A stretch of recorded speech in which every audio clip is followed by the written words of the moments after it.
Տերորդնի սիրելի եղբայրներ քույրեր, այսօր մեր հովվական զրույցում մենք կզրուցենք եկեղեցիներում քարոզների, ուղերձների կամ ուսուցումների մասին։ Իմ այսօրվա հյուրն է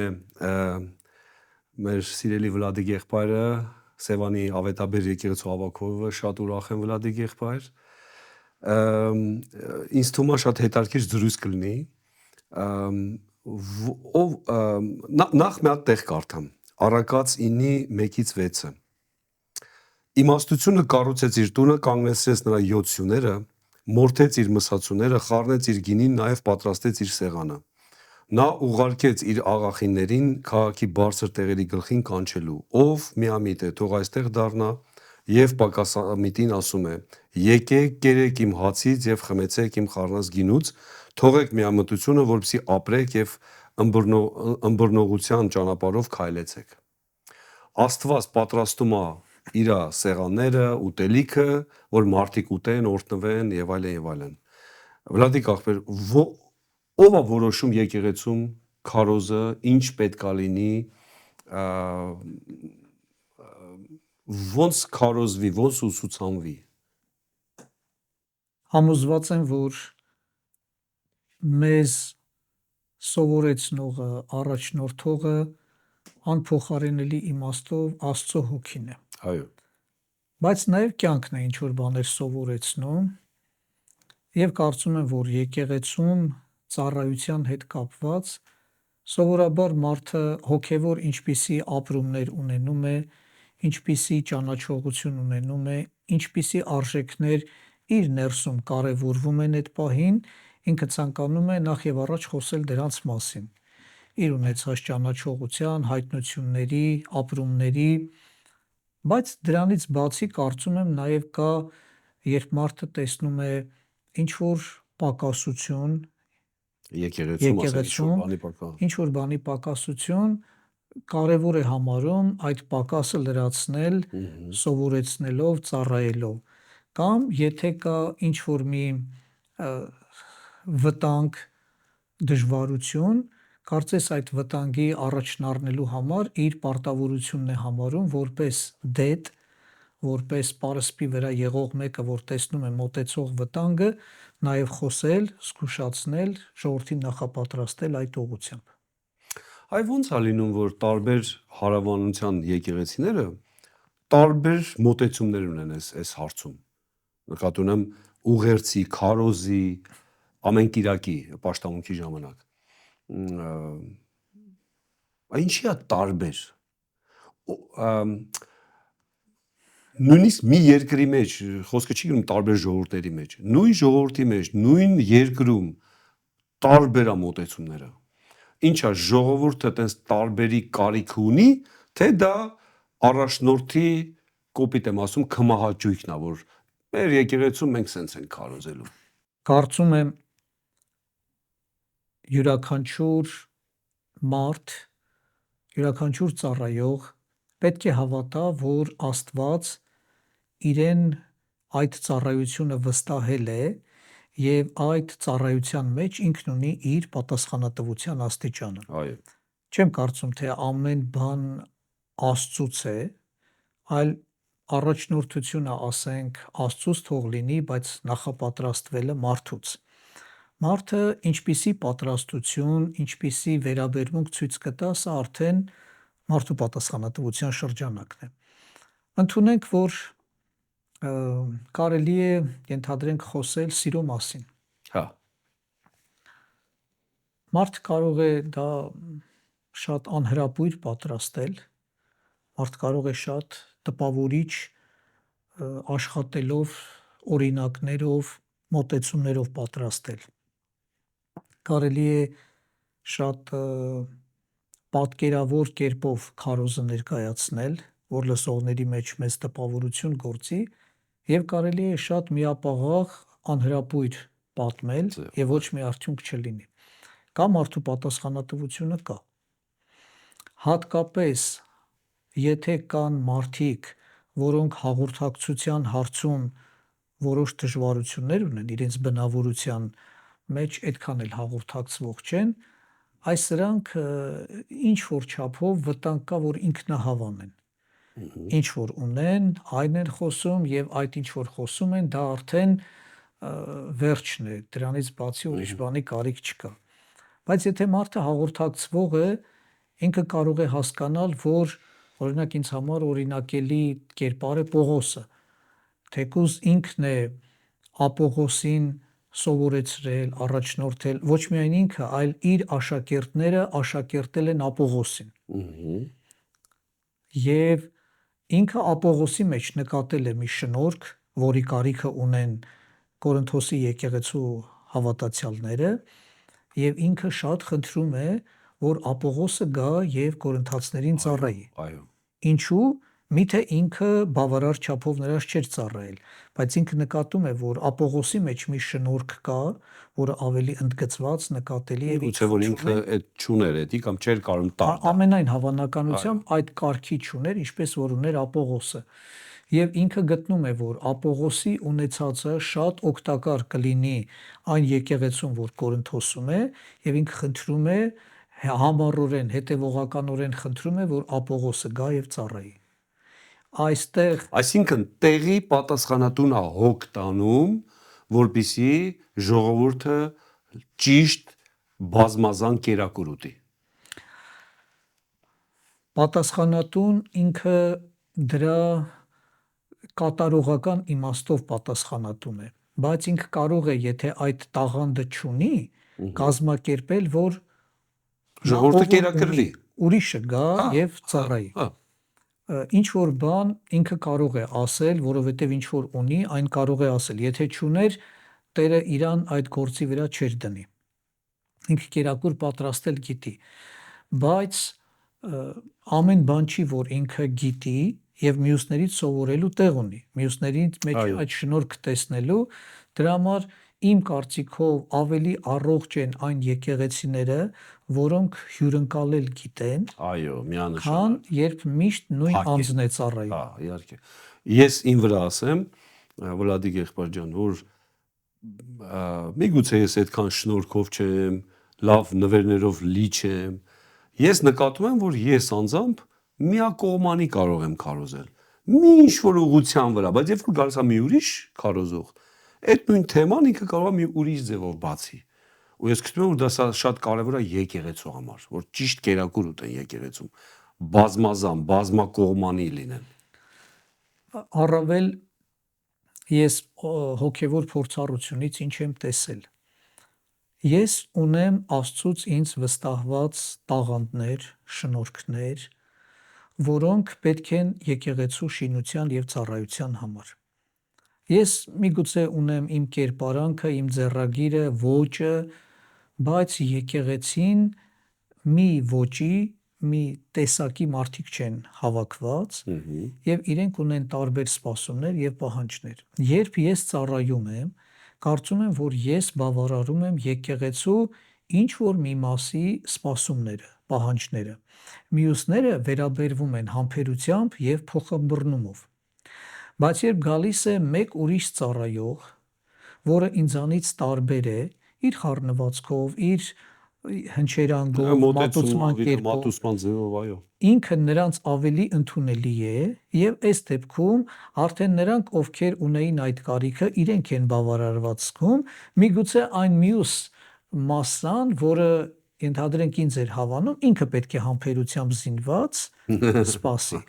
Այստեղ կարող ենք ասել, Աստված բարեխառնեց մարմինը ամեն մեկին իր հասանելիքը ապահովելու համար։ Այո։ Ուրեմն եկեղեցուն պետք են բոլոր ծառայողները գան, հաղորդակցության մեջ հոգևոր շինություն կա եւ առավել եւս ամեն մեկը ունի մի բան, որը իրեն է բնորոշ։ Այո։ Օրինակ ասենք կոնսերվատիվ եկեղեցում ավելի շատ միգուցե իհարկե տարբեր տեղեր տարբեր, դա մենք չենք վերցնում մենակ հայաստանյան եկեղեցին, ընդհանրապես աշխարհում ավելի շատ կարող է քարոզեն օրենք, մեղք, դժոխք, չգիտեմ, սրբություն եւ նման բաներ։ Մի քիչ ազատ եկեղեցիները, խարիզմատիկ եկեղեցիները, նաեւ ուրիշ եկեղեցիները կարող ավելի շատ քարոզեն շնորհ, ողորմություն, դրախտ, մենք միշտ հաղթական ենք եւ այլն եւ այլն։ Որոշ դեպքերում մենք ասում ենք դա չի կարելի, այդպես չի կարելի։ Մենք միշտ մենք Աստված մեզ տվել է, նաեւ մեր ինչ-որ բաները պետք է անենք։ Այ ոնց եկեղեցին, մի ասենք տեղական եկեղեցին, ոնց ճիշտ ռացիոնը իրանց փորձին ճիշտ ուտեն, ճիշտ քարոզվի, ճիշտ մատուցվի, այ ոնց կարելի է դա անել։ Ցավոք դա եկեղեցական ներկա իրականության դժվարություններից մեկն է, որը կարող ենք հոգևորապես ասել ինքնահավանության միօրինակությունը։ Ինչ որ մեկը ինքնահավան է եւ իր ուղղությունը միօրինակ է։ Եբրայեցիների թուղթը մեզ ասում է, որ Աստված ամենատարբեր կերպերով խոսել գիտի։ Ամենատարբեր մոտեցումներով կարող է իր նպատակին հասնել։ Այ կներես Վլադիկ ախպեր, ձեր եկեղեցում դուք թույլ կտաք, որ ամենատարբեր կերպերով քարոզվի։ Այստեղ է հարցը։ Մենք կարանք խոսանք, բայց մենք թույլ տալիս ենք մեր եկեղեցիներում ամենատարբեր ձևերով լինի։ Ես որովհետև շատ կողմ եմ հաղորդակցությանը, համոզված եմ, որ հայկական մի ասացվածք կա, որը ժողովրդական իմաստության մեջ իր ուրույն տեղն ունի, բայց հոգևոր ինձ համար էլ ընդունելի է, ասում են հյուրն Աստծունն է։ Այո։ Ես համոզված եմ, երբ հյուրը գալիս է ծառայելու, ինքը ունի Աստծուց մեզ հասած, Աստծուց ստացած մեզ մատուցելիք բաժին, եւ հյուրին ընդունողը կարող է վստահ լինել, որ Աստված ամոթով չի թողում ժողովրդին, որովհետև հյուրը տալիս է այն, ինչ որ այն մյուսների մոտ դա չկար։ Այո։ Եվ քանի որ մեր եկեղեցում շատ հյուրեր եւ ծառայողներ կան, այո, հաջողության հասնելու համոզված եմ դրան։ երաշխիքներից մեկն էլ դա է։ Այո, այո։ Որևէ մեկը չի լճանում, որևէ մեկը նույն կրկնությունները չի անում եւ միշտ նոր մարդիկ, միշտ նորություն։ Թույլ տվեք մի ինչ որ բան էլ ասեմ, Արտուր եղբայր, ես կարծում եմ, որ ենթադրենք տեղական հովիվը շատ գրագետ լինի, շատ բարձր կոչման տեր, պատրաստվածության տեր եւ ինքը ծառայում է, իսկ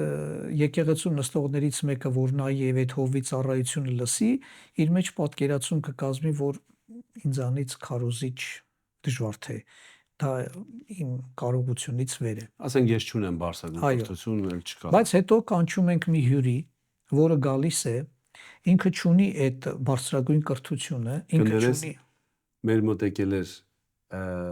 ցիգան հովիվ, ազգությամբ ցիգան, ոչ թե վատ բանով եմ ասում։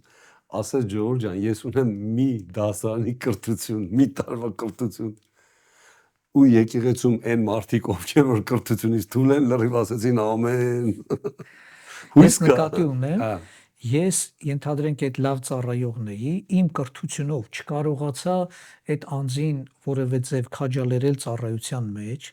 բայց եկավ այս մեկը, որ այդ կրթությունը չուներ, ինքը ծառայեց նրանով ինչով որ ուներ, կարողացավ, եւ այն մյուսի մեջ, ով մեր եկեղեցում էր, կարծիք առաջացավ, որ ես էլ կարող եմ ծառայել։ Եթե ես մարդի համերային նման է։ Ես կարող եմ ծառայել։ Ուրեմն այդ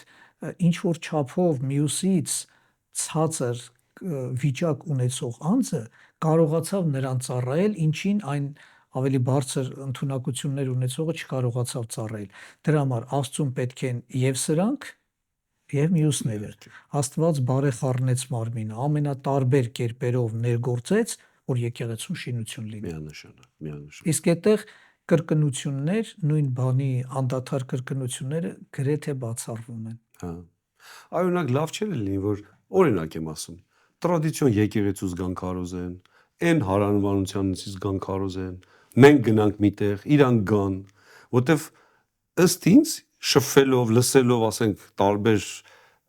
առաջնորդների, ասենք, մոտեցումները տարբեր են, լրիվ տարբեր են։ Հետո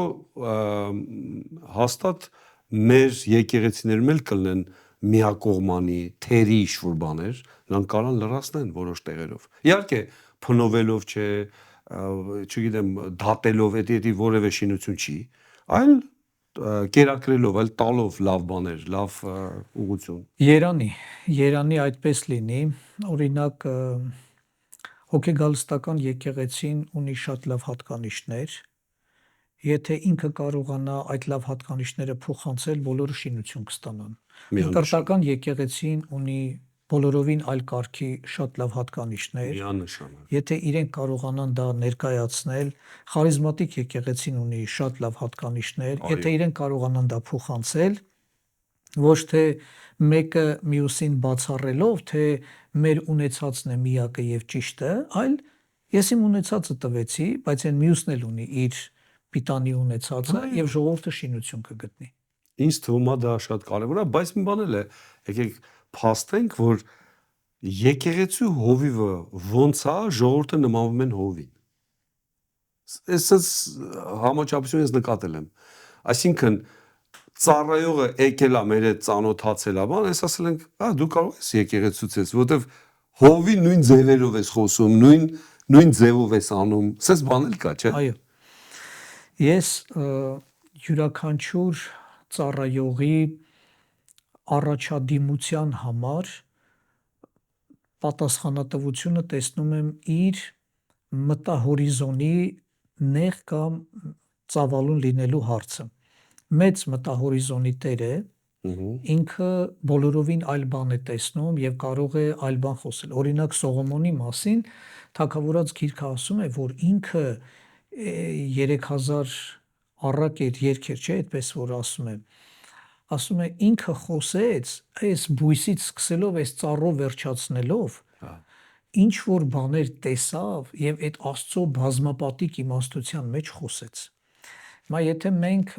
այդ միայն մի բան խոսենք, անհրապույր կլինի։ Ճիշտ է, դա ճիշտ է, ճշմարտություն է, բայց Աստված բնությունը ներդաշնակության մեջ է գեղեցիկ, գունային գամմանները իրենց ներդաշնակության մեջ են այդ հմայքը ապահովում։ Եթե մենք էլ կարողանանք Արարչի գործերը տեսնելով քարոզել, ասենք օրինակ ենթադրենք ինչ որ մեկը միշտ քարոզի, որ Հիսուսը եկել է, Հիսուսը խաչվել է, Հիսուսը հարություն է առել, համբարձվել է, ով որ հավատա, ով որ ընդունի կփրկվի։ Սա մեր հավատքի հիմքն է, սա ճշմարտություն է, ինչքան էլ որ ասենք դա թարմ է, դա ճիշտ է, բայց միայն դա ասենք։ Օրինակ, ինչու չներկայացնենք, որ Հիսուսը Աստծո գառն է, ինչու չներկայացնենք, որ Հիսուսը այն քավության լոխազն է, ինչու չներկայացնենք, որ Հիսուսը այն փառքի թագավորն է, եւ ամենատարբեր ուղղություններով մոտենալով, ասենք օրինակ Սաղմոսերքուն հոգևոր կյանքը, արդարի կյանքը նմանեցնում է առաջի Սաղմոսում ջրերի եզերքում տնկված ծառերին։ Ծառերի հետ իհարկե։ Եվ ինքը ծառի օրինակով ներկայացնում է ինչպես պետք է լինի հոգևոր կյանքը։ Հիսուսը սերմնացանի օրինակով պատմում է, թե ինչպես է հոգևոր կյանքը, բայց կարող էր ասել անդադար աղոթեցեք եւ դրանից հետ չդառնաք, բայց ինքը պատմում է փարիսեցին եւ մաքսավորը, եւ այդ փոքրիկ պատմության մեջ ինքը ավելի հետաքրքիր բաներ է ներկայացնում, քան այն թեկուզ գլխավոր միտքներ անդադար աղոթք արեք, մի ձանձրացեք դրանում, բայց ինքը պատմություն է ներկայացնում։ Հիմա ինչու, եթե Հիսուսը կարող էր ասել, լսեցիք, որ աշտարակը փուլ եկավ եւ մարդիկ մեռան, եւ իրադարձություններից խոսել եւ ասել, բայց ամենակարևոր բանը, եթե այդ մարդիկ հասցրեցին անել թե չհասցնել, դա ապաշխարությունն էր։ Իսկ դուք վստահ եք, որ դուք ապաշխարած եք։ Իրադարձությունների այս օրինակներով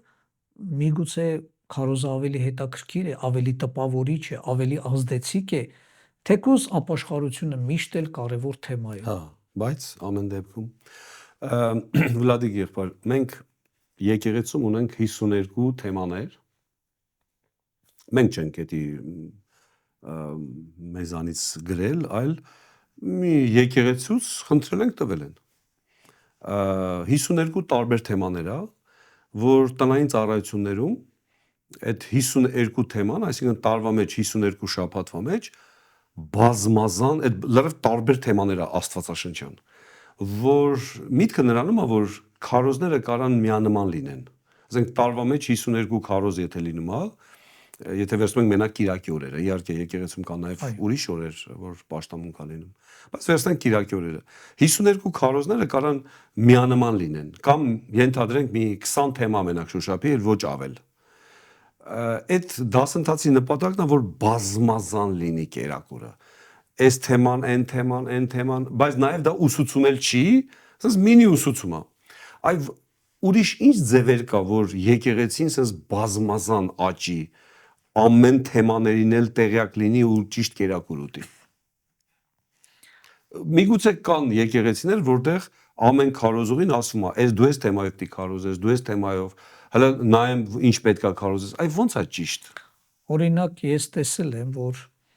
կան եկեղեցիներում շատ օգտագործված, գործածված թեմաներ եւ կան շատ քիչ խոսված թեմաներ։ Ասենք օրինակ մենք խաչելության մասին ենք ավելի շատ խոսում, թե Հիսուսի խաչելության, թե Հիսուսի ծնունդի։ Կարծում եմ տարվա մեջ մի անգամ խոսում ենք Հիսուսի ծնունդի մասին, բայց միգուցե 20-30 անգամ խոսում ենք Հիսուսի խաչելության մասին։ Որքանով է սա հավասարակշռված, կարծում եմ ոչ այնքան, որտեղ որքան որ կարևոր է Հիսուսի մարտանալը, խոնարհվելը, աշխարհ գալը, քիչ կարևոր չի։ Կարևոր չի խաչելության թեմայի համեմատ։ Հիմա գնանք, ասենք, եթե Սուրբ Գիրքը ասում է, որ 3 կարևոր տոներ կային, եւ հետաքրքիր էր, որ տոն կար, դա տնային տոներ, տոն կար եկեղեցական տոներ, տոն կար, որ պետք է բոլորը գնային տաճար, եւ տոն կար, որ մարդ իր տանիքի վրա պետք է իրականացներ տաղավարահարած տոնը, եւ ինչ այն մի օր չէր անում։ Այնպիսի մի տոն էր, որ ինքը հասկանում էր Աստված իրեն ինչ է տվել այս տարի, ինչի համար պետք է գոհանա, ինչը կարող է ցույց տնել, ինչի մասին կարող է վկայել, ինչը կարող է ուրիշներին օգուտ տալ, որ Աստված մեզ այսպես լսեց, տվեց։ Հիմա ինչպես կան ուսուցողական, բայց կան նաև այնպիսի բաներ, որ մենք ենթադրենք մեր տարին վերջանում է, այս տարի օրինակ մենք Աստծուցինչի համար գոհանալու կարիք ունենք։ Եթե մենք տարին ուսումնասիրել ենք, կարող ենք ասել, որ այս տարի Տերը մեզ այսքան բան տվել է, եւ ես կարող եմ դրա համար իսկապես գոհանալ։ Բայց եթե ես չեմ ուսումնասիրել, իմ գոհությունը կլինի շատ մակերեսորեն կամ պակաս, այո։ Այո։ Հիմա կարևոր է, որ ուսումնասիրեմ։ Կարևոր է, որ ուսումնասիրեմ։ Եկեղեցական կյանքը վկայում է, որ եկեղեցական իրականությունը մեզ հուշում է, որ կան հոգևոր սեզոններ։ Ենթադրենք հոգևոր արթնություն է։ Ենթադրենք արթնություն է երիտասարդների, պատանիների, միգուցե համալսարանականների շրջանում։ Եվ մենք չենք կարող ասել դա ինչպես է լինում, բայց Աստված ինքը իր ձևով անում է դա։ Այո, թե քամին որտեղից է գալիս, ուր է գնում, չգիտենք, բայց արդյունքը հասկանում ենք։ Հիմա եթե այսպիսի պահ է, մենք ինչով պետք է զբաղված լինենք։ Արդյոք մեր տեսադաշտում, երբ Աստված բերել է երիտասարդական կամ պատանեկան օրհնությունը, մենք խոսենք մահվան թեմայից։ Կարծում եմ խելամիտ չի։ Բայց կյանքը ցույց է տալիս, որ ցավոք սրտի երբեմն Աստված կորցում է, մարդիկ զբաղված են իրենց գործերով եւ խոսում են բոլորովին այլ բաներ, բայց ամենաճիշտը, որ հովիվն էլ արթուն լինի, եկեղեցին էլ եւ կարողանան խոսել այն ինչ որ կարիքն է, արդիական է։ Ես նկատել եմ, իհարկե կան առանձնահատուկ դեպքեր հաստատ, բայց նկատել եմ, եթե քարոզողը, պատգամախոսը, եթե տարիքով մարդ է, ավելի շատ հավիտենական կյանք, հոգնել ենք արդեն այս կյանքից, դարդոտված, չգիտեմ, սենց։ Երիտասարդների քարոզները մի քիչ ուրիշ է։ Միջին տարիքինը մի քիչ ուրիշ է։ Որտեվ հələ նոր տուն է առնում, նոր ընտանիք է կազմում, իր ուշքը միտքը մեռնելը չի, իր ուշքը միտքը երեխաներ ունենալ, ծառայությունների մեջ եւ այլն։ Այս էլ պետքա հավասարակշռվի, էլի, որ անընդհատ ասենք մեռնում ենք։ Մի քիչ էլ ապրենք։ Մի քիչ էլ կարժի ապրել։ Բայց ինչու չասել, որ եթե Դավիթը Աստծո խորանի հետ կապված ծառայողներին բաժանել էր դասակարգությունների եւ ամեն մեկին տվել էր իր ժամանակը, ինչու՞ չասել, որ այս մի խումբը իր ծառայությունով հաստատ տարբերվելու էր մյուս խմբից, Հա, որ այս մեկը ուներ, ենթադրենք, իր մարգարեական մոտեցման կերպը, այն մյուսը ուներ իր գոհության տարբերակը, այն մեկը ուներ պատերազմի ժամանակ Աստծուց օգնություն ավելի քան խնդրելու, քաջալերելու այդ ընդունակությունը, իսկ այն մյուսը, ինչպես Պողոսը կասեր, դու լավ ես գոհանում, նա էլ լավ գոհանալ գիտեր։ Կարծում եմ, որ եկեղեցում մենք բոլորի կարիքը ունենք եւ պետք է հավատալ, որ հավասարակշռված մոտեցումը ավելի ընդունելի է, քան միակողմանի։ Միակ- Տերը օրհնի բոլոր ծերերին, իրենք այն ունեն, որ երիտասարդները շատ պետք է լսեն եւ սովորեն, բայց պետք է ընդունել, որ Սուրբ Գիրքն ասում է ծերերի մասին, որ տարիներ կգան, որոնց վերաբերյալ քո գնահատականը կլինի, թե սրանց չեմ Հա, հավանում, այդքան էլ իսկ այն ինչ որ ինքը հավանում է, դա ունեն երիտասարդները, ինչու տեղ չտալ նրանց։ ճիշտ է։ Մի անգամ ես կնոջս հետ Ուկրաինայում էի ու Կիրակի օրը դե իրանց որտեղ ինքը ծնվել մեծացել է, Կիրակի օրը պետք է այդան եկեղեցի սովորության համաձայն, բայց այդտեղ չկար ավետարանական եկեղեցի, չկար։ Այդ այտենց փոքր քաղաք էր, իր բոլոր կողի գյուղեր քաղաքներում ոնց հետարկվեցինք չկար։ Ասացինք դե ինչ անենք, գնանք ուղղափառ եկեղեցու պաշտամունքին, ինչ տարբերություններ նույն քրիստոնեական։ Ուրեմն ժամը 7-ից առավոտվա 7-ից մինչև 1-ը մենք այնտեղ գնացինք, պաշտամունքին կանգնած, այնտեղ չկա ուղղափառ եկեղեցում չկա աթոռներ, այսինքն մի 5-6 ժամ տևեց, որևէ խոսք չեղավ։ Ուղերձ, խոսք, քարոզ, ուսուցում, որևէ։ Ինչ որ ասենք այտենց երկեցողություն, որ էլ չես հասկանում ինչի մասին է, ինչ որ բաներ, ասենք մի ինչ որ պահին բոլորը գալիս են մի հատ ինչ որ իկոնա են համբուրում, մի ինչ որ պահին բոլորը եկան այս կողմ, ինչ որ չգիտենք ու պաշտամունքից հետո ծառայությունից հետո հետ ենք վերադառնում լրիվ քաղցած վիճակ։ Այսինքն դու բան չստացար այդ օրը։ Ինչի՞ է մոտեցումները այդքան տարբեր։ Օրինակ տեղեր էլ կա, ծառայությունները այնքան երկար է, այնքան շատ է, այ ո՞նց է դες տարբեր։ Կամ ո՞նց է ճիշտ տարվի։ Սուրբ Գիրքը զարմանալիորեն ասում է աղը լավ բան է, Հա, բայց մենք հասկանում ենք, որ այդ արտահայտությունը չափի մեջ լավ բան է, որովհետև չափից աղի դուրս ու- աղը աղին անտանելի է, ընդհանրապես չես կարող մտել։ թեկուզ աղը լավ բան է, Հա, բայց այդ լավ բանը չափի մեջ լավ բան է։ այդ չափը ինչքան է, կես ժամ, 40 րոպե, ինչքան է այդ չափը։ Ինձ թվում է լսարանը ինքը հուշում է։ Օրինակ, Տեղական եկեղեցու այդ է ավելի ինձ կապված։ թվում է, որ լսարանը բոլոր տեղերում էլ նույնն է։ Օրինակ, Չարլզ Սպերջենը իր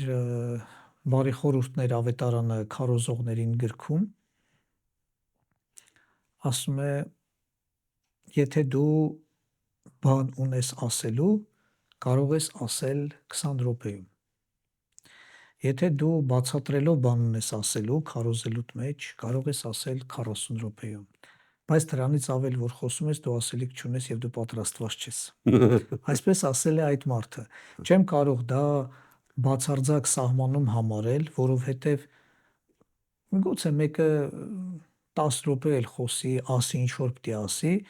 եւ գուցե այնպիսի պահ է եկել, որ մարդիկ էլ ուզում են, որ հələ քիչ է, մի քիչ էլ խոսի։ Հնարավոր է տարբերակներ լինեն։ Աստծո հոգին ամենատարբեր ժամանակներում տարբեր կերպերով այցելել գիտի, որտեղ պահ կա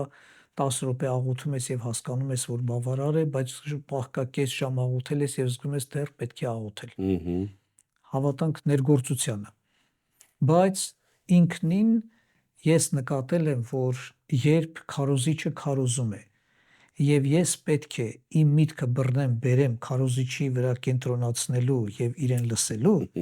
ուրեմն ինչ որ բան իր տեղում չի։ Հետևաբար Բայց լինում է, չէ, որ նույնիսկ ժամ ու կես է տևում քարոզը, բայց դու ես կլանված ես, ես վերցնում ասենց։ միշտ չէ։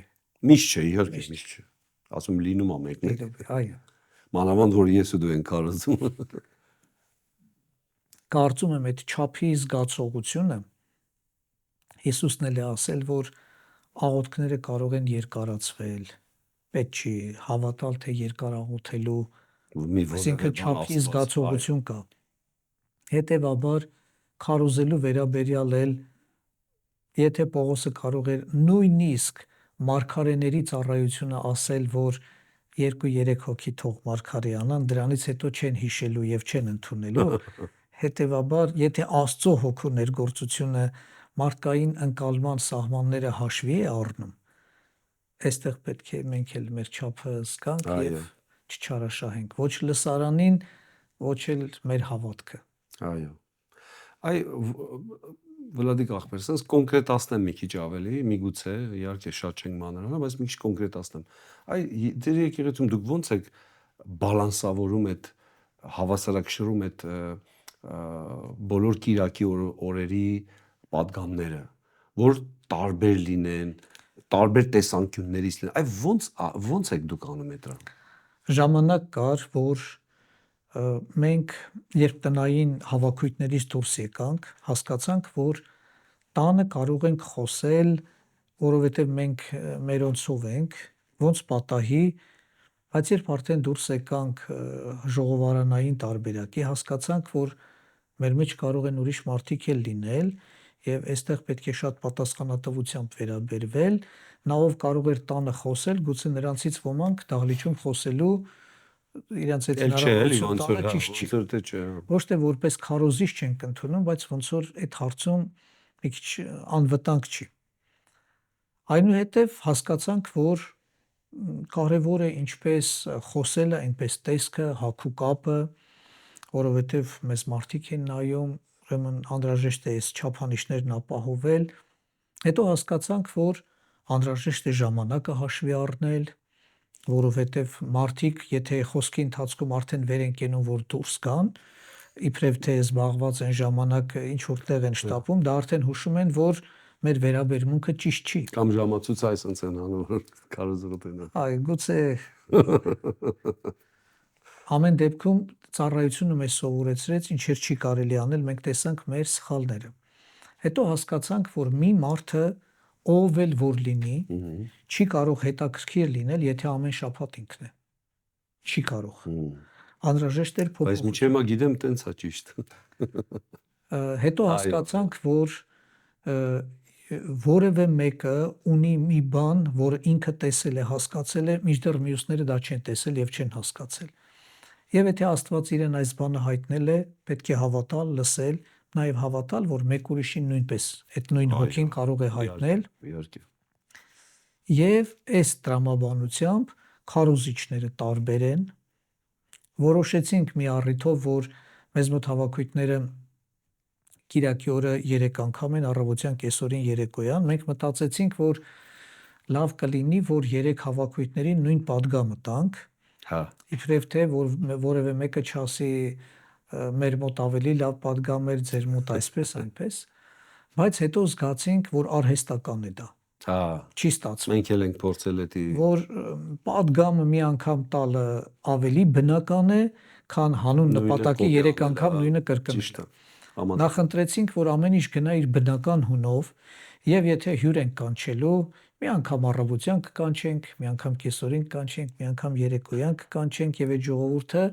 այնպես չի լինի, որ մեկը մենակ տեղացիներն են վայելում, մյուսները մենակ հյուրերն են վայելում։ Եվ ստացվեց, որ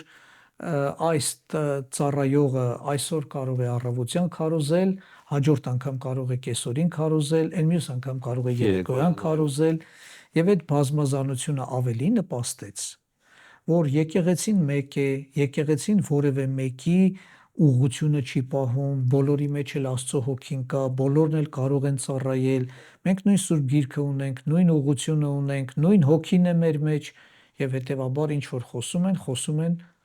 Աստծո խոսքից, խոսում են հոգուց, ամեն մեկը իր կողմից տեսնելով։ Զարմանալին այն է,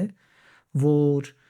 այդ մարդիկ երբ ծառայում են, իրենք կարողանում են ապահովել հավաքված ժողովրդի մի մասի պահանջները։ Բոլորինը Ոչ չեն բոլորինը։ Եվ դրա համար մյուս եկողը ապահովում է Այն մի մյուսի պահանջները, եւ դրա համար եկեղեցին ավելի առողջ է, ավելի ընդունելության մեջ դժվարություն չունի։ Այո։ Մարդիկ կան, որ երբ իմանում են, ասում են այս Կիրակի մեզ մոտով է ծառայելու, երբ գիտեն, որ այսինչ անցն է գալու ծառայելու, բավական մեծ ուրախությամբ, խանդավառությամբ ասում են, ինչ լավ է, որ այսինչն է գալու, անպայման գալու են, որ լսեմ իրեն։ Ինչու՞, որտեվ դա իրեն դուր եկած Ավելի սրտին, ավելի սրտամոտ ծառայող։ այո։ Իմ եղբայրը խիրուրգ է, բժիշկ է, ես մի քանի անգամ հարցրել եմ, օրինակ զուտ սնունդի մասին, ուտելիք ֆիզիկականի մասին, ասել եմ ոնց կարելի ճիշտ սնվելը ոնց կարելի է սնվել, ասենք միշտ շատ ուտել, քիչ ուտել, էսի սա շատ ինքը ու նաև ուրիշ բժիշկները, Բելգիայի բժիշկներն են դա հաստատում, որ ամեն ինչ չափավոր, ամեն ինչ, բայց չափավոր։ Ասում եմ, եթե դու մի քանի բաներ քեզ զրկում ես, էդի ունենում է իր բացասական հետևանքը։ Հիմա եկեղեցիներում թեմաներ կա, որ փակ է։ Օրինակ, եթե Սուրբ Հոգու ներգործությունը լինի, էսի մենք ընդունում ենք, բայց էսի մենք չենք ընդունում։ Մենք համարում ենք դա Սուրբ Հոգուց չի։ Էսի ներգործությունները, բայց նաև կա թեմաներ, որ եկեղեցին այդ թեմաները չի ուզում, որ իրանց մոտ քարոզեն։ Այ ոնց ենք գտնում, դա ճիշտ է, թե ավելի լավ է ասվի ամեն ինչի մասին, իհարկե, ասենք պաշտպանվելով կամ ասենք մի ձևի ցենց ամենաթողություն չլինի եկեղեցում, բայց որ մարդը ինքը ավելի գրագետ լինի, ինքը ավելի զանազանի, այ ոնց է ճիշտ։ Որ ամեն բաները Աստված ստեղծել է եւ դրել մեր տեսադաշտում եւ ամեն ստեղծված բան իր հատուկ նշանակությունն ունի, որ կան դառը բույսեր, որոնք իրենց հատուկ նշանակությամբ պիտանի են, թեկուզ դառն են, բայց պիտանի են։ Ստեղծված ամեն բան օգտակար է մարդու համար, այդպես էլ ասում է, որ Սուրբ գրքում գրված բոլոր խոսքերը օգտակար են Աստծո մարդկանց։ Եվ եթե Սուրբ գրքում կա այդ մասին գրված ինչ որ բան, մենք կարող ենք այդ մասին խոսել, բայց կան բաներ, որոնք պահանջում են լսարան։ Նայած, ասենք, օրինակ մենք շատ բնական ենք համարում, որ տարվա սկզբին, թեկուզ Եվրոպայում տարվա վերջին, խոսենք Սուրբ Ծնունդից։ Ինչու՞, որովհետև բոլորը տրամադրված են այդ ուղղությամբ։ Բայց դե ճիշտը տարվա վերջին է, չէ՞։ Դուք ճիշտ եք։ Դուք տարին ավարտում եք դրանով, մենք սկսում ենք։ Ենթադրենք կան նյութեր, որոնք վերաբերում են ավելի նեղ շրջանի մարդկանց, բոլորին չեն վերաբերում։ Ենթադրենք, օրինակ Պողոսը գրում էր, որ ինչպես վերաբերվել ծերերի հետ, ինչպես վերաբերվել որբևայրիների հետ։ Դա ավելի հովվական Բայց դա վերաբերմունք է ցույց տալիս։ Իհարկե։ Վերաբերմունք եւ մեկին, եթե հովիվը պետք է ծերին սաստիկ մի հանդիմանիր, այլ հորպես խրատիր, ապա այդ վերաբերմունքը պետք է իմանան նաև եկեղեցու մյուս անդամները, թե ինչպես պետք է վերաբերվել մեծերի հետ։ Հիմա պետք է սովորեցնել, այո, պետք է սովորեցնել։ Եվ եթե հայրերը դառը չլինեն որդիների նկատմամբ, սա ընտանեկան սեմինար է, բայց կարծես ընտանիքներում եւ ոչ թե ընդհանուր եկեղեցում կան խնդիրներ, որոնք վերաբերում են երիտասարդներին։ Ինչու խոսել ընդհանուրի մեջ, եթե պետք է այն դա ընդհանրապես հետաքրքրում է երիտասարդին։ Ուրեմն սա կնշանակի երիտասարդական սեմինարի հարցեր են սրանք եւ պետք է խոսել երիտասարդների հետ։ Այո։ Հիմա ենթադրենք ամենատարբեր հասարակության ներկայացուցիչներ կան իրենց անհանգստացնող խնդիրներով, միթե իրենց խնդիրները հետաքրքրում են մյուսներին։ Չեն հետաքրքրում, բայց այդ մասին Սուրբ Գիրքը խոսում է։ Այո։ Մենք կարող ենք իրանց չար համարել եւ այդ վերաբերմունքը դրսևորել խոսքի մեջ, կարող ենք, երբ դրա համար ստեղծված են պայմաններ։ Կարծում եմ Հովվի եկեղեցու առաջնորդի պարտականություններից մեկն էլ այս ամենը կազմակերպելն է։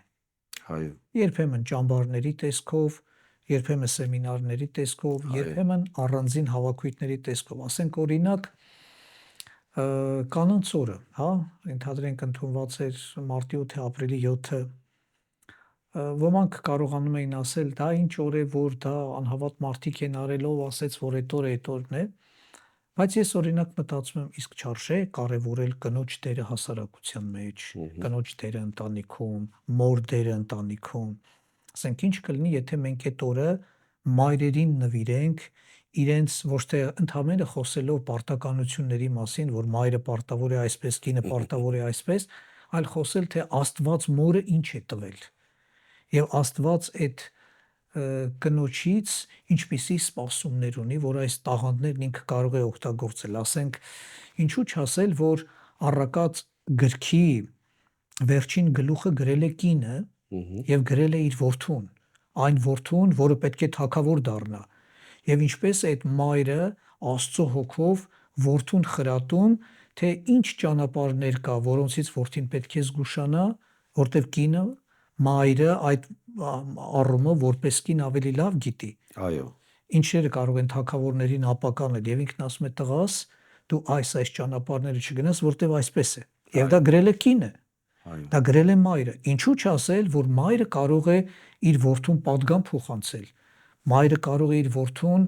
Աստծուց իրեն տրված իմաստությունով այնպիսի արմատական ճշմարտություններ փոխանցել, որ երբեք մարդը չմոռանա իր կյանքում։ Իսկ կներես Վլադիկ եղբայր, իսկ ո՞նց անեն են եկեղեցու ծառայողները կամ անդամները, որտեղ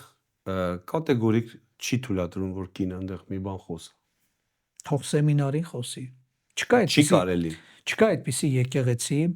որը կանանց տեղ չի տալիս։ Նրանք, ովքեր ցույց են տալիս, որ իրենք կանանց տեղ չեն տալիս, իրանք ամենամեծ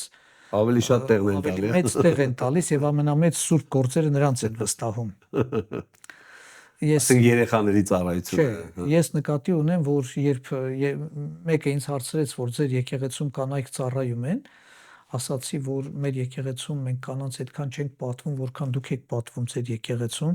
որովհետև ձեր եկեղեցում այն, ինչ որ Աստված վստահել էր Ահարոն քահանայապետին անելու, դուք դա վստահում եք ձեր քույրերին, որոնց կոչում եք սպասավոր քույրեր։ Բայց դա Ահարոն քահանայապետին էր միայն վստահված։ Բայց ես մտածում եմ, նրանք, ովքեր այդպես կոնսերվատիվ մոտեցում ունեն կանանց ծառայության վերաբերյալ, մանկականը, աղոթքաժողովները, քույրերը առավել եւս թույլ տվեք ներողություն խնդրելով ասել, մարգարեական ծառայությունները, որոնցով պետք է առաջնորդվի եկեղեցին, վստահում են քույրերին։ Եվ այդ մարգարեական խմբի մեջ եղողները գերակշիռ մեծամասնությունը քույրեր են։ Հիմա ովքեր են առաջնորդում եկեղեցուն։ Թեկուզ քույրերին տեղ չեն տալիս կարծես։ Բայց ես հավատում եմ, որ յուրաքանչյուր մեկը Աստծուց ստացած բաժին ունի եւ կարող է հավասարակշռված կերպով իրեն տրված տաղանդների համաձայն ծառայել։ Գուցե որոշ եկեղեցիներում հարմար չի, որ կինը բեմ բարձրանա եւ խոսի։ Եկեք հարգենք իրենց իրավունքը, իրենք այդպես են գտել։ Բայց այդ կինը կարող է ծառայել։ Իհարկե կարող է ծառայել։ Իհարկե։ Ենթադրենք երիտասարդ աղջիկներ կան, քույրեր կան, որոնք ծառայության կարիք ունեն։ Ով կարող է իրենց ծառայել։ Հաստատ եղբայրները չեն կարող են հարցերում ծառայել, որոնցում կարող է կինը, քույրը ծառայել։ Այո։ Մայրը ծառայել, խորհրդատուն ծառայել։ Չեն կարող արդյոք իրենք օգտակար լինել, կարծում եմ։ Եթե որևէ տեղ այդ եղբայրները նույնիսկ կանանց ծառայությունը սահմանափակում են, ապա առանձին դրվագներում ասում են գնացեք այս քրոջ հետ այս բաները խոսեք։ Հետևաբար այդ քույրը ինչ արեց, այն ինչ որ բեմից չի անում է սովորական սեղանի մոտ նստած կամ վերջապես այդ զրույցի ընթացքում։ Միթե նույն ծառայությունը չի։ Ինչ տարբերություն, չի սովորեցնում, չի խրատում, չի հորդորում, չի հանդիմանում, իհարկե նույն բանն է անում։ Եփեսացիս 4:11-ից մենք կարդում ենք, որ Աստված եկեղեցում դրեց այդ 5 ծառայությունը, որոշներ ասում են 4, ուսուցիչ եւ հովիվ ասում են 1։ Ամեն դեպքում այդ 5 ծառայությունները որպիսի եկեղեցին ունենա հասակ եւ այլն։ Այլ տեղական գլոբալ մասշտաբով մի քիչ པարզ է դա, բայց տեղական եկեղեցին դա ոնց հոգա։ Օրինակ ես տեղական եկեղեցու հովիվ եմ։ Ինչ պետք է ես անեմ, որ այդ 5 Աստծո տված ծառայությունները գործեն մեր եկեղեցում, որպիսի ամբողջական լինի եկեղեցին։ Ես ավելի շատ այդ ծառայությունները տարբերել եմ իրարից, ինչ նկատի ունեմ։ Շատ դժվարություն կունենամ հավատալու, որ ամեն եկեղեցի ունի իր մարգարեն, ամեն եկեղեցի ունի իր առաքյալը, ամեն եկեղեցի ունի իր ավետարանիչը։ Ես մի քիչ կդժվարանամ տեսբանների հավատալ։ Շատերի կարծիքով այդ 5-ն էլ հովն է տեղի Չէ, եկեղեցու։ ես հավատում եմ, որ եթե Եփեսոսի եկեղեցու հրեշտակին գրիր, ուրեմն մի հոգու է գրել, էլի, պատասխանատուն մեկն է։ Այո։ Ես կարծում եմ, որ պատասխանատուն հովիվն է, տեղական եկեղեցու Միանշանակ։ պատասխանատուն հովիվն է։ Բայց այդ հովիվը ունի պարտավորություններ, որ պետք է կազմակերպի դրանք։ Օրինակ, ենթադրենք մեր եկեղեցու երգչախումբը, մեր եկեղեցու երգիչը, երգչախումբը շատ լավ ծառայում են Փառք Տիրոջը, ինչքան որ ունեն, ինչքան որ կարող են, իրենց կարողության կատարյալ աստիճանով ծառայում են։ Մենք իրենց մեր ամբողջ կյանքում երախտապարտ ենք, պարտական ենք, Աստծուց շնորհակալ ենք իրենց լինելու համար, որովհետև մեր հավաքույթները առանց իրենց գրեթե ձախողված են, որովհետև այն մթնոլորտը, որ կա, այն սրտաբացությունը, որ կա, այն աղոթքը, ինչ որ կա, պարտական ենք երաշտական ծառայություն։ Միանշանակ։ Բայց որպես փաստ երգեր կան, որ մեկ ուրիշ տեղում եղող երգիչներ շատ ավելի հետաքրքիր ու լավ կերպով են կատարում։ Եվ գուցե մերոնք այդ երգը չեն երգում, բայց նրանք երգում են։ Արդյոք մեր ժողովուրդը դրա կարիքը չունի, դրա կարիքը ունի։ Դրա համար երբ կանչում ենք մի ուրիշ տեղի երգչի, որ գա այսօր էլ ինքը մեր ժողովրդին ծառայի, մեզ մոտ ավելի շատ դա նման է տոնակատարության։ Բոլորս ուրախ ենք, նոր երգեր, նոր տրամադրություն, նոր ապրումներ եւ ժողովուրդը շինություն է ստանում։ Եվ շնորհակալ եմ մեր փառաբանության խումբը, որ այդ օրը ինքը մի փոքր հանգստացավ, ինքն էլ լսում է ուրիշը ինչպես ծառայեց, ինչպես ժողովուրդը կարողացան այդ ծառայողին ընդունել, նա էլ որ մեծ ընդունելություն գտա, բավականին օրհնված, իր դրական ապրումներով վերադառնում է տուն։ Հիմա ով կազմակերպեց, ով որ եկեղեցու պատասխանատուն է, ինքը կարողացավ, թեկուզ նույն երգերը երգեցին Աստծուն ուղված, բայց նրա ուրիշ ոճը ձև, ուրիշ մոտեցումա, ոչ նա ուրիշ իհարկե։ Հիմա այս իմաստով մեկը ավետարանիչ է, մեկը ուսուցիչ է, մեկը վկայություն ունի, ես հավատում եմ, որ կան հովիվը նրա համար է, որ որտեղ լավ բան կա, ինչու չկազմակերպի դա, ինչու չկազմակերպի։ Բայց մյուս բանը, ես հավատում եմ, որ կան Աստծուն պատկանող, ավելի ճիշտ ոչ թե տեղական եկեղեցուն պատկանող, այլ Քրիստոսի ամբողջ մարմնին պատկանող ծառայություններ, ոչ թե տեղական իմաստով, այլ շրջիկ իմաստով, մենք իրենց ծառայության կարիքն էլ ունենք։ Ասենք օրինակ, մեկը ընտանեկան հարաբերությունների լավ ծառայող է։ Հա։ Ինչու չկանչենք իրեն եւ խնդրենք, որ մեր եկեղեցուն մեր ժողովրդին ծառայի։ Բայց այդ ընտանեկան հարաբերությունների լավ ծառայողը ինքը հոգևոր պարգևներից շատ քիչ տեղեկություն ունի։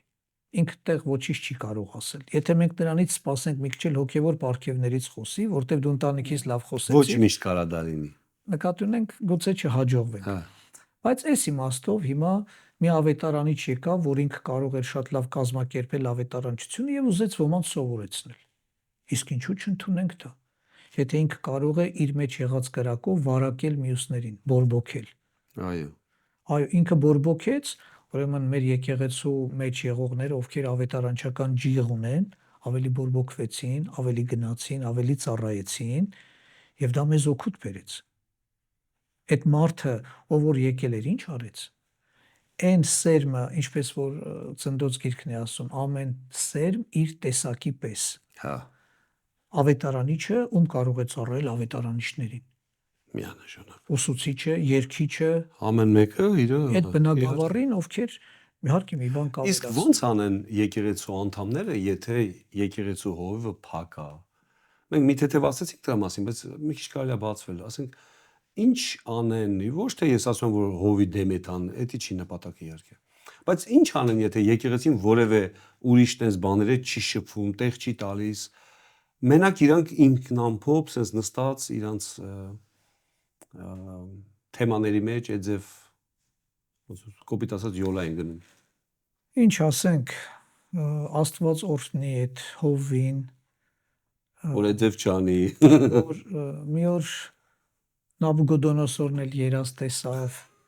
ինքն էլ երազ տեսնի, Մի որոշակի ճանապարհով անցավ։ արթնանա, սթափվի, զգաստանա, իհարկե հեղափոխական շարժումները բացի կոտորածից ոչ մի դրական արդյունք չեն տվել, օգտակար չեն, Իհարկե։ ընդհակառակը ինչպես որ արեց Հակոբի կինը, ներողություն, Իսահակի կինը Հակոբին կայացնելու գործում, ինչպես կարողացավ ամուսնուն շրջանցել, տղային հասցնել նպատակին, բայց դա լավ արդյունքի չհասցրեց։ Եղբայրների մեջ խնդիրներ առաջացան, դժվարություններ, բայց ինչ որ արեց Բերսաբեն իր որդի Սողոմոնին գահակալության հասցնելու, դա օրինակելի է։ Գնաց Աստծո մարգարեի հետ, զրուցեց, խոսեց, այնուհետև գնաց Դավիթին հանդիպեց, հիշեցրեց ուխտը, համոզեց եւ Դավիթին ասեց, «Ես մենակ դու կարող ես անել»։ Մարգարեն էլ եկավ օրհնեց եւ Սողոմոնին թագավոր ուզեցին։ Ո՞րն էր ավելի լավ տարբերակ։ Կարծում եմ Բերսաբեինը, քան թե Ռեբեկայինը։ Իհարկե, իհարկե։ Մոտեցումները տարբեր էր, բայց իհարկե արդյունքը իհարկե։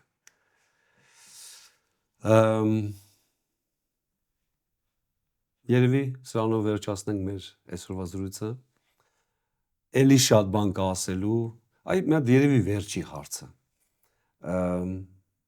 Ոնց վստահ լինեմ, որ իմ ուղերձները, իմ քարոզները, որպես հովիվ, որպես քարոզող, որպես առաջնորդ եկեղեցու,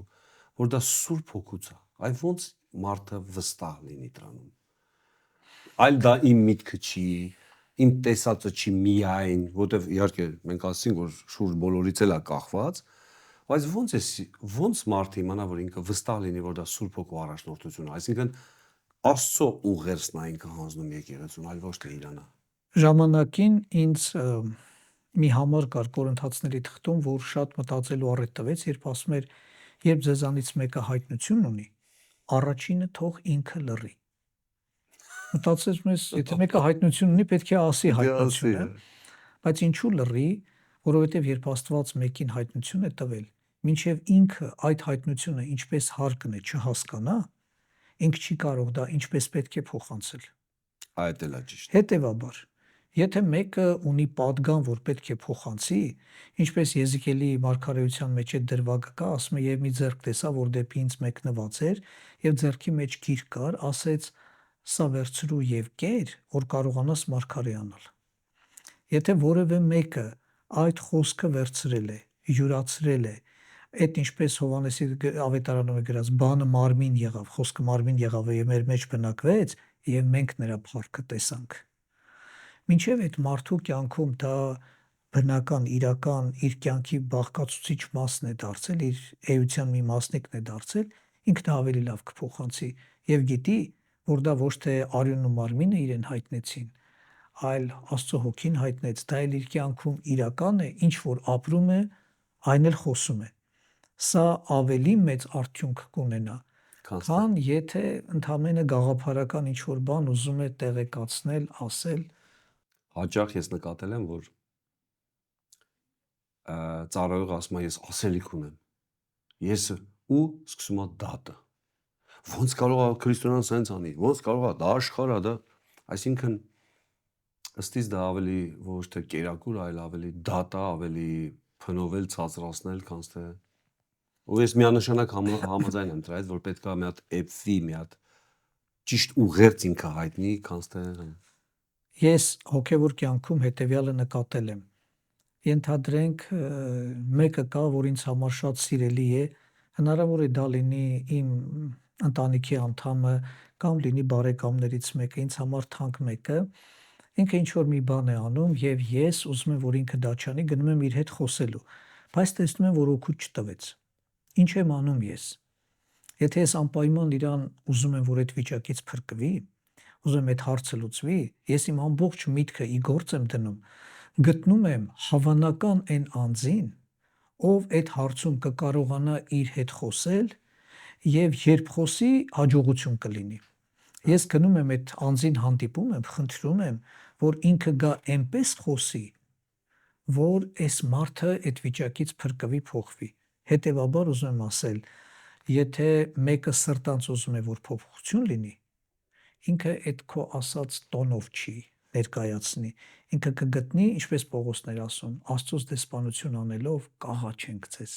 Այո, հաշտվեցեք Աստծո հետ։ այո։ Սրանով կավարտենք մեր զրույցը, սիրելի հերոստատիտող, բարդ հարցա, տարբեր շերտեր ունես հարցը, իհարկե, բայց վստահ ենք Տիրոջը, վստահ ենք մեր եկեղեցիների պատգամները, կերակրվենք, աճենք ու Աստծուն ծառայենք, Տեր օրհնի բոլորիդ։